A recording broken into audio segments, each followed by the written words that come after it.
जय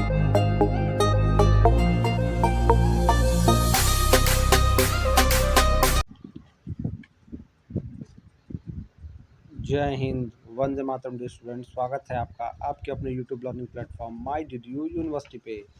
स्टूडेंट्स, मैं आपका अपना एजुकेटर शुभम सर आज आपके लिए लेकर अवेलेबल हूँ COMM 203, यानी जो हमारे किसी भी सेमेस्टर के ग्रेजुएशन के स्टूडेंट हैं उनके लिए एक माइनर पेपर का ये वीडियो लेक्चर होने वाला है स्टूडेंट्स। और इस पेपर में हम COM 203 का डिटेल्ड एनालिसिस करेंगे कि एग्ज़ाम में अभी जो हुआ है आपका उसमें कैसे क्वेश्चन आए थे और उनके राइट आंसर क्या हैं। तो ये फाइनेंस एंड बैंकिंग का ये पेपर होने वाला है और ये माइनर इलेक्टिव आपका है स्टूडेंट। तो बिना देर किए चलते हैं क्वेश्चन की तरफ, देखते हैं कैसे क्वेश्चन आए थे, उनके राइट आंसर क्या है। स्टूडेंट, आपसे कहना चाहूँगा अगर हमारे प्लेटफॉर्म पे नए हैं तो चैनल को सब्सक्राइब कर लीजिएगा और फ्रेंड को वीडियो से शेयर कर दिएगा, क्योंकि हम अपने प्लेटफॉर्म पे नए नए कंटेंट लेकर आते रहते हैं आपके लिए, जो आपके लिए एग्ज़ाम पॉइंट ऑफ व्यू से काफ़ी इंपॉर्टेंट रहते हैं। तो पहला ही क्वेश्चन देखते हैं क्या कह रहा है। कह रहा विच of the following is feature of money, यानी धन की विशेषता क्या है। तो कह रहा समान स्वीकार्यता, सजातीय इकाई यानी होमोजीनियस यूनिट, और लिक्विड एसेट यानी तरल संपत्ति। तो स्टूडेंट ये सारे ऑप्शन सही हैं, तो ऑप्शन डी है इसका राइट हो जाएगा, इनमें से सभी। पहले क्वेश्चन का आंसर हो जाएगा ऑप्शन डी, इनमें से सभी। दूसरा क्वेश्चन देख लेते हैं क्या कर रहा है। निम्नलिखित में से कौन सा क्रेडिट मनी यानी साख मुद्रा है। तो स्टूडेंट क्रेडिट मनी वो मनी होते हैं जो फ्यूचर में क्लेम किए जा सकते हैं, भविष्य में उसको आप भजा सकते हैं, भुना सकते हैं। तो कह रहा है चेक एंड ड्राफ्ट, विनय पत्र यानी प्रॉमिसरी नोट, वचन पत्र यानी प्रॉमिसरी नोट, और एक्सचेंज नोट यानी विनिमय नोट, यानी कि जिनको आप बदल सकते हैं। तो स्टूडेंट ये सभी क्रेडिट मनी के ही उदाहरण हैं। तो मैंने बताया ना कि क्रेडिट मनी वो होते हैं जिनको आप नियर फ्यूचर में क्या कर सकते हैं, भुना सकते हैं। ठीक है, तो ऑप्शन डी आपका राइट हो जाएगा। ठीक है, ऑल ऑफ दीज। चलिए तीसरा क्वेश्चन देखते हैं। निम्न से कौन सा एक वाणिज्यिक बैंक का कार्य है। तो यानी कमर्शियल बैंक का काम क्या है। करा जमा स्वीकार करना, एक्सेप्टिंग डिपॉजिट, साख का निर्माण यानी क्रेडिट क्रिएशन, और तीसरा करा एजेंसी के कार्य यानी एजेंसी फंक्शन। तो ये सारे ही जो है वाणिज्यिक बैंक यानी कमर्शियल बैंक के फंक्शन है। तो इसके लिए भी डी वाला ऑप्शन सही रहेगा स्टूडेंट। अगला क्वेश्चन देखते हैं। वह संस्था जो ऋण देने के उद्देश्य से जमा स्वीकार करती है कहलाती है। तो स्टूडेंट जो संस्था इंस्टीट्यूशन ऋण देने यानी मतलब क्या कहते हैं, ऋण देने के उद्देश्य से जो पैसा लेती है यानी डिपॉजिट एक्सेप्ट करती है फॉर लेंडिंग पर्पज, तो वो क्या कहलाती है। तो स्टूडेंट वो कहलाती है विकास बैंक। ठीक है, ऋण देने के उद्देश्य से ही जमा स्वीकार करती है उसको विकास बैंक कहते हैं, डेवलपमेंट बैंक। नेक्स्ट क्वेश्चन देखते हैं अब कैसा आया था। तो नेक्स्ट क्वेश्चन भी देख लेते हैं। अगला कर रहा है केंद्रीय बैंक ऋण की उपलब्धता बढ़ा सकता है कब, यानी central bank can increase the availability of credit कब। कह रहा रेपो दर बढ़ाकर यानी रेजिंग रेपो रेट, दूसरा कह रहा है रेजिंग रिवर्स रेपो रेट बढ़ाकर, और तीसरा कह रहा है सरकारी प्रतिभूतियां खरीद कर, बाइंग गवर्नमेंट सिक्योरिटीज, या सरकारी प्रतिभूतियां बेचकर। तो ठीक है, तो इसका student right answer option C रहेगा, सरकारी प्रतिभूतियां खरीदकर, बाइंग गवर्नमेंट सिक्योरिटीज के थ्रू जो सेंट्रल बैंक होता है वो क्रेडिट को क्या कर सकता है, ऋण की उपलब्धता को बढ़ा सकता है। ठीक है, तो ऑप्शन आपका सी राइट रहेगा, ऑप्शन सी। नेक्स्ट क्वेश्चन भी देख लेते हैं। नेक्स्ट क्वेश्चन कह रहा है जमा की गई राशि से अधिक धनराशि मिलने की अनुमति देना कहलाता है। ठीक है, तो कह रहा है एडवांस, ओवरड्राफ्ट या सरप्लस। तो स्टूडेंट जमा की गई राशि से अधिक धनराशि निकालने की अनुमति देना क्या कहलाता है, ओवरड्राफ्ट। कि जितना आप जमा नहीं किए उससे ज़्यादा पैसा जब आप विड्रॉ कर लेते हैं तो उसको ओवरड्राफ्ट कहते हैं। ऑप्शन बी आपका इसका राइट रहेगा। अगला प्रश्न देखते हैं क्या पूछा है। कह रहा अर्थव्यवस्था में यानी इकोनॉमी में निवेश को प्रोत्साहित, निवेश मतलब इन्वेस्टमेंट को प्रोत्साहित करने के लिए केंद्रीय बैंक हो सकता है। ठीक है, तो कह रहा अर्थव्यवस्था निवेश को प्रोत्साहित करने केंद्रीय बैंक हो सकता है क्या, reduce cash ratio, cash reserve ratio. यानी अगर कह रहा है अर्थव्यवस्था में निवेश को बढ़ाना है तो केंद्रीय बैंक क्या करेगा, नकद आरक्षित अनुपात क्या करेगा, कम करेगा, रिड्यूस करेगा CRR रेशियो।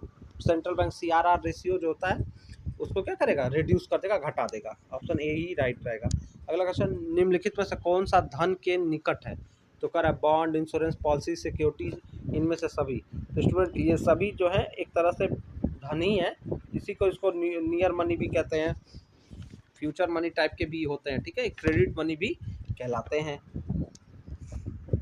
अगला क्वेश्चन, भारत में टकसाल और 1 रुपये नोट का प्रचलन कौन करता है? तो स्टूडेंट भारत में टकसाल और 1 रुपये, मैंने अपने प्रीवियस वीडियो में भी ये सारे क्वेश्चन बहुत हद तक समझाए भी थे आपको। तो 1 रुपये के नोट और टकसाल यानी सिक्कों का मिंटिंग ढलाई का काम क्या करता है?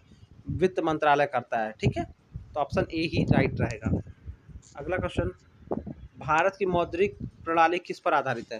तो स्टूडेंट भारत की जो मौद्रिक प्रणाली यानी मॉनेटरी सिस्टम ऑफ इंडिया है वो पेपर करेंसी स्टैंडर्ड, यहाँ पेपर स्टैंडर्ड लिखा है, इसका पूरा नाम अच्छे से इसको कहें तो पेपर करेंसी स्टैंडर्ड होना चाहिए, ठीक है, पेपर मुद्रा मानक, पेपर करेंसी स्टैंडर्ड, जिसको आरबीआई कंट्रोल करता है। तो किस पर आधारित है? पेपर करेंसी स्टैंडर्ड पर आधारित है, जिसको आरबीआई कंट्रोल करता है, ये भी आप समझ लीजिए।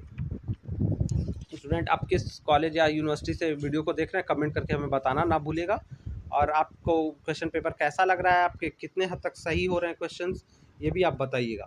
अगला क्वेश्चन कर रहा है, निम्न में से कौन सा भारत का शीर्ष बैंक है? तो भारत का शीर्ष बैंक क्या है स्टूडेंट? आरबीआई है, ये भारत का सेंट्रल बैंक है, ठीक है। नोट जारी करने का अधिकार किसके पास है? तो नोट जारी करने का अधिकार आरबीआई के पास होता है, ठीक है, आरबीआई के पास होता है, सेंट्रल बैंक यानी आरबीआई स्टूडेंट। और एक बैंक का नाम है सेंट्रल बैंक ऑफ इंडिया, तो उसको सेंट्रल बैंक ऑफ इंडिया ही कहेंगे, लेकिन जो आपका आरबीआई है वो सेंट्रल बैंक है इंडिया का, लेकिन मतलब उसका नाम नहीं है, और उसका नाम आरबीआई है, लेकिन वो भारत का केंद्रीय बैंक है, जबकि सेंट्रल बैंक ऑफ इंडिया जो बैंक है उसको केंद्रीय बैंक नहीं कहते हैं। अगला क्वेश्चन, निम्न में से कौन सा कार्य एक केंद्रीय बैंक का है? तो सेंट्रल बैंक का काम क्या है? सेंट्रल बैंक की बात कर रहा है, तो कह रहा है नोट जारी करना, सरकार और बैंकरों का बैंक का बैंकर यानी सरकार और बैंकों का बैंकर यानी बैंक्स, इंडिया बैंक भी आरबीआई है, सही है, नोट भी जारी करता है, धन की आपूर्ति और नियंत्रण तो ये भी करता है, तो ऑप्शन डी राइट हो जाएगा इनमें से सभी, डी वाला आंसर आपका राइट रहेगा। अगला प्रश्न देखते हैं, कुल जमा का अनुपात जिसे एक वाणिज्यिक बैंक को आरबीआई के पास रखना होता है उसे कहा जाता है, यानी जब रेशियो जो होता है जो एक कमर्शियल बैंक को आरबीआई के पास रखना रहता है उसको क्या कहते हैं? CRR, cash reserve ratio, cash reserve ratio, ठीक है, नकद आरक्षित अनुपात, ठीक है। चलिए अगला प्रश्न देखते हैं क्या पूछा था।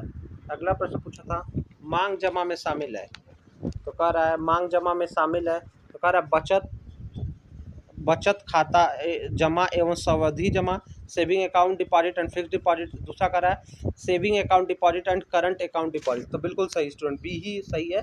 मांग जमा में डिमांड जो डिपॉजिट होता है उसमें सेविंग अकाउंट होता है और करंट अकाउंट डिपॉजिट को लिया जाता है, तो डिमांड डिपॉजिट में सेविंग अकाउंट डिपॉजिट और करंट अकाउंट डिपॉजिट शामिल होता है, तो बी ही राइट रहेगा। अगला क्वेश्चन, जनता का बैंक क्या है?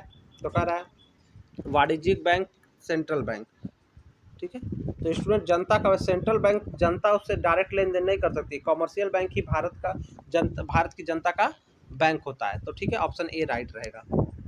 अगला क्वेश्चन, एक वाणिज्यिक बैंक का प्राथमिक कार्य जमा स्वीकार करना, ऋण अग्रिम करना यानी एडवांस लोन देना, साख निर्माण करना, सभी, तो स्टूडेंट सभी काम है, तो डी आपका राइट आंसर होगा। अगला क्वेश्चन कर रहा है वाणिज्यिक बैंकों द्वारा जमा स्वीकार करने वाली जमाएं यानी deposit accepted by commercial bank are, current deposit होता है जो डिपॉजिट एक्सेप्ट करता है कमर्शियल बैंक यानी वाणिज्यिक बैंक उसको क्या कहते हैं? Current deposit, saving deposit, term deposit, तो स्टूडेंट इसको हम टर्म डिपॉजिट, फिक्स्ड डिपॉजिट भी कहते हैं, तो ये सारी चीज़ें हैं, ठीक है। स्वीकार की जाने वाली जमाएं क्या है? तो ये सब है, चालू जमा, बचत जमा और सावधि जमा, ये सब है, ठीक है। अगला क्वेश्चन, वाणिज्यिक बैंकों द्वारा किस प्रकार का ऋण दिया जाता है? तो कमर्शियल बैंक कैसा ऋण देते हैं? तो कह रहा है कैश देते हैं, ओवरड्राफ्ट देते हैं, लोन एंड एडवांस देते हैं, ये सभी, तो स्टूडेंट ये इसका ऑप्शन डी होगा कि जो कमर्शियल बैंक है इस सब तरह के जो है लोन को प्रोवाइड कराते हैं। अगला क्वेश्चन, वाणिज्यिक बैंकों का द्वितीय कार्य कौन सा है, यानी जो कमर्शियल बैंक है उसका सेकेंडरी फंक्शन क्या है? तो स्टूडेंट कर एजेंसी का काम करना, सामान्य उपयोगिता फंक्शन, जनरल अकाउंट और सामाजिक कार्य, ये सारा काम करते हैं, तो ये सब इसके द्वितीयक काम है। प्राइमरी कार्य में साख निर्माण और लोन देना ये सब शामिल होता है। अगला क्वेश्चन, बैंकिंग लोकपाल योजना के दायरे में किसे शामिल किया गया? तो स्टूडेंट बैंकिंग लोकपाल जो ओम्बड्समैन स्कीम है उसके अंदर अनुसूचित bank, all schedule bank, cooperative bank यानी सहकारी बैंक और कमर्शियल बैंक सबको शामिल किया गया। तो डी वाला ऑप्शन राइट रहेगा। अगला क्वेश्चन, मौद्रिक नीति यानी मॉनेटरी पॉलिसी का संबंध किससे है? तो कह रहा है, तो स्टूडेंट कह रहा है कर सुधार से, बैंकिंग रिफॉर्म से, कृषि सुधार से, बुनियादी ढांचे में सुधार से। सॉरी स्टूडेंट, इसके ऑप्शन कह रहा है मौद्रिक नीति का संबंध सार्वजनिक व्यय से यानी पब्लिक एक्सपेंडिचर से, टैक्स से, सार्वजनिक ऋण से यानी पब्लिक डेब्ट से, ओपन मार्केट ऑपरेशन से। तो स्टूडेंट इसका जो संबंध है, जो मॉनेटरी पॉलिसी है, ओपन मार्केट ऑपरेशन से इसका संबंध होता है। ठीक है, तो इसको ओपन मार्केट से होता है। अगला question, with which Narasimhan committee related, यानी नरसिम्हन समिति जो है किससे जुड़ी हुई थी? तो स्टूडेंट बैंकिंग सेक्टर रिफॉर्म के लिए नरसिम्हन समिति का गठन हुआ था। तो बैंकिंग के सेक्टर में सुधार के लिए, बैंकिंग सेक्टर रिफॉर्म या बैंकिंग रिफॉर्म के लिए इसका गठन हुआ था। बी वाला ऑप्शन राइट है। अगला प्रश्न कह रहा है, निम्न से कौन सा कार्यशील पूंजी का स्रोत नहीं है? विच of the following is not source of working capital? तो वर्किंग कैपिटल का स्रोत नहीं है। कर वाणिज्यिक यानी commercial paper, bank overdraft, discontinuing of bill यानी बिलों की छूट, और अनसिक्योर्ड टर्म लोन्स। तो स्टूडेंट जो कार्यशील पूंजी का स्रोत नहीं है वो है अनसिक्योर्ड टर्म लोन। असुरक्षित सावधि ऋण जो है वो कार्यशील पूंजी का स्रोत नहीं है। ठीक है, ये वर्किंग कैपिटल का सोर्स नहीं है। ठीक है, चलिए नेक्स्ट क्वेश्चन की तरफ बढ़ चलते हैं। स्टूडेंट वीडियोस को शेयर करना ना भूलिए, हम आपके लिए काफ़ी एफर्ट करके previous year paper, answer keys समय पे आपके लिए अवेलेबल कराते रहते हैं। अगला क्वेश्चन कर रहा है, अब बैंकर चेक इन, बैंक का चेक क्या है? तो स्टूडेंट अब बैंकर चेक वो डीडी के नाम से जानते हैं। अब इसमें डीडी में कंफ्यूज कर दिया लोकल डीडी या आउट स्टेशन डीडी। तो स्टूडेंट स्थानीय डीडी यानी लोकल डीडी को बैंकर्स चेक कहते हैं। ऑप्शन ए ही राइट रहेगा। अगला क्वेश्चन स्टूडेंट, रुपए कार्ड की शुरुआत किस वर्ष में की गई? स्टूडेंट ये इस क्वेश्चन का सारा आंसर गलत है, आप चाहे तो चेक कर सकते हैं, ये सारे आंसर रॉन्ग है। स्टूडेंट इसका शुरुआत 26 मार्च 2012 में किया गया था और 2012 ऑप्शन में नहीं है। आप याद रख लीजिए 2012 में किया गया था और डेट था 26 मार्च। तो रुपए कार्ड की शुरुआत, इसमें आपको सबको नंबर मिल गया होगा। इस क्वेश्चन में 2012 में शुरुआत किया गया था, जबकि ऑप्शन में 14 से स्टार्टिंग है। अगला क्वेश्चन, यह एक अल्फा न्यूमेरिक कोड है जो NEFT प्रणाली में भाग लेने वाले बैंक शाखा की विशिष्ट पहचान करता है। तो स्टूडेंट जो अल्फा न्यूमेरिक कोड है जो निफ्ट में काम आता है उसको क्या कहते हैं? Alpha IFSC code. यही अल्फा न्यूमेरिक काम है जो निफ्ट ट्रांजेक्शन में पार्टिसिपेट करता है। ऑप्शन ए राइट रहेगा। अगला क्वेश्चन कर रहा है, भीम का फुल फॉर्म क्या है? भीम का फुल फॉर्म है स्टूडेंट, ये तो आप जानते होंगे, Bharat interface for money. Bharat interface for money. Option B ही आपका सही है। अगला प्रश्न कर रहा है, भीम एप्लीकेशन को किस संस्था ने विकसित किया? तो स्टूडेंट इसको NPCI national payment corporation of India, national payment corporation of India ने विकसित किया है। इसका फुल फॉर्म भी आप याद रख लीजिए, आगे आपको काम आएगा। अगला प्रश्न, UPI का फुल फॉर्म क्या है? तो स्टूडेंट UPI का फुल फॉर्म है unified payment interface. Unified payment interface जो ऑप्शन सी में आपका दिख रहा है यही इसका राइट आंसर है, यूनिफाइड पेमेंट इंटरफेस। चलिए स्टूडेंट UPI की शुरुआत 2016 में की गई थी।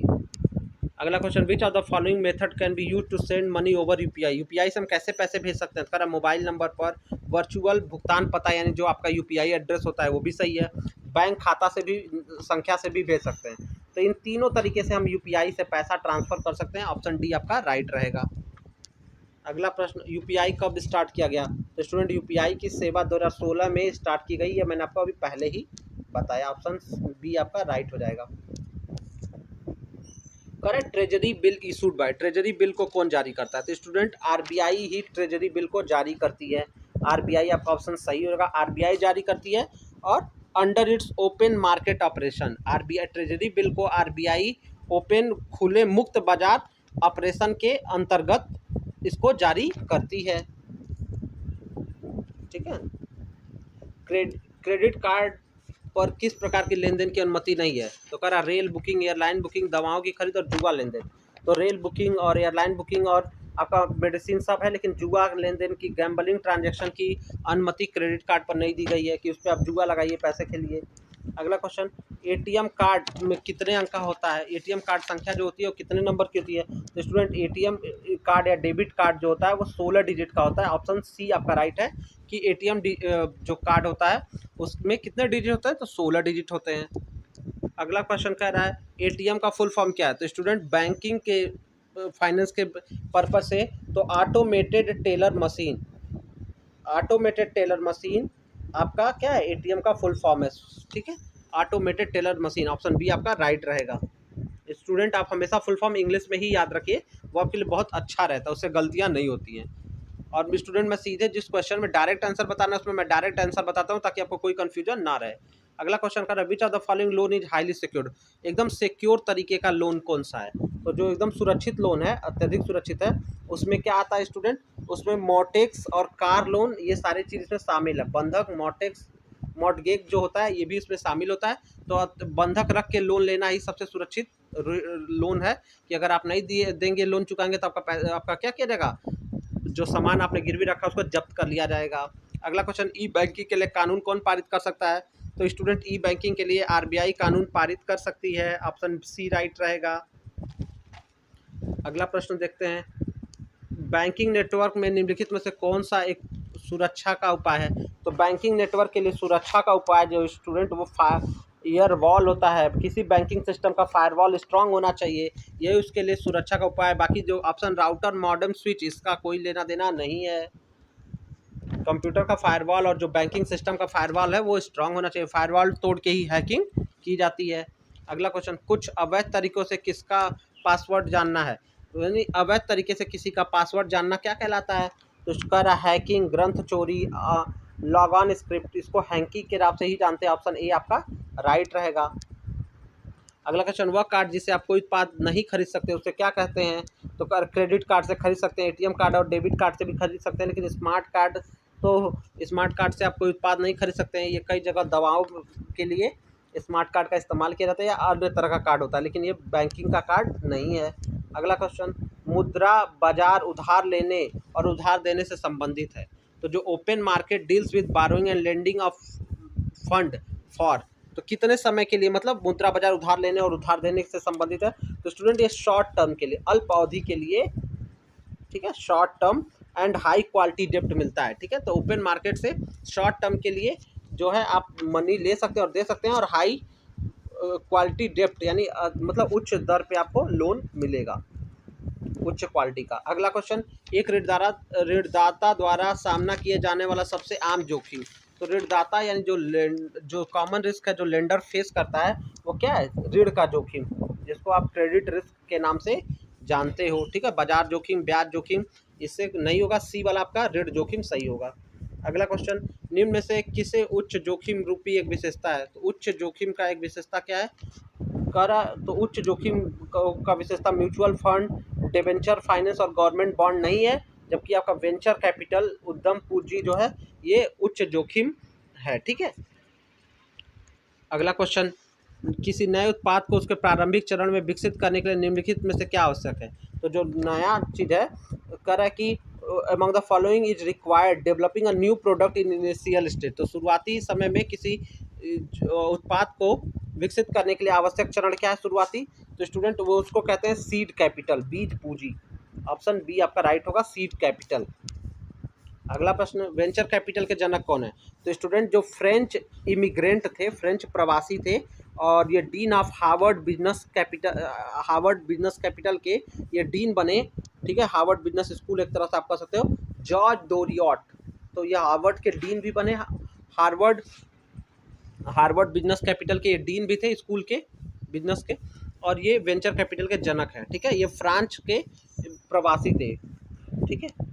अगला क्वेश्चन ये भी देख लेते हैं, भारतीय प्रतिभूति एवं विनियम बोर्ड की स्थापना, जिसको आप कहते हो कि securities and exchange board of India, इसकी स्थापना किस वर्ष हुई? तो स्टूडेंट इसकी स्थापना 30 जनवरी 1992, एक मिनट इसमें 30 जनवरी 1992 में इसकी स्थापना की गई। ठीक है, तो ऑप्शन आपका सी राइट होगा, 30 जनवरी 1992। अगला प्रश्न, बैंक में स्कीमिंग एक तरीका है, स्कीमिंग किसे कहते हैं? तो स्टूडेंट स्कीमिंग, फिशिंग, ये सब फ्रॉड करने के तरीके होते हैं। और स्कीमिंग में क्या होता है, क्रेडिट कार्ड की जानकारी को गलत तरीके से चुरा लिया जाता है। क्रेडिट कार्ड की जानकारी चुराने के तरीके को stealing credit card information, credit card या एटीएम कार्ड की इन्फॉर्मेशन को मतलब धोखे से चुरा लेना ही स्कीमिंग है। ठीक है, तो ऑप्शन सी आपका राइट हो जाएगा। अगला प्रश्न, भारतीय बैंकिंग लेन देन से संबंधित एनईएफटी क्या है? तो एनईएफटी का फुल फॉर्म पूछना चाह रहा है स्टूडेंट इस प्रश्न में। तो एनईएफटी का फुल फॉर्म हो जाता है नेशनल इलेक्ट्रॉनिक फंड ट्रांसफर। ठीक है, ऑप्शन डी आपका राइट हो जाएगा, नेशनल इलेक्ट्रॉनिक फंड ट्रांसफर। और अंतिम प्रश्न की तरफ बढ़ चलते हैं। वो कह रहा है, निम्नलिखित में से किस मुद्रा बाजार का उपकरण को जीरो कूपन बॉन्ड के रूप में जाना जाता है? तो जीरो बॉन्ड कूपन क्या है स्टूडेंट?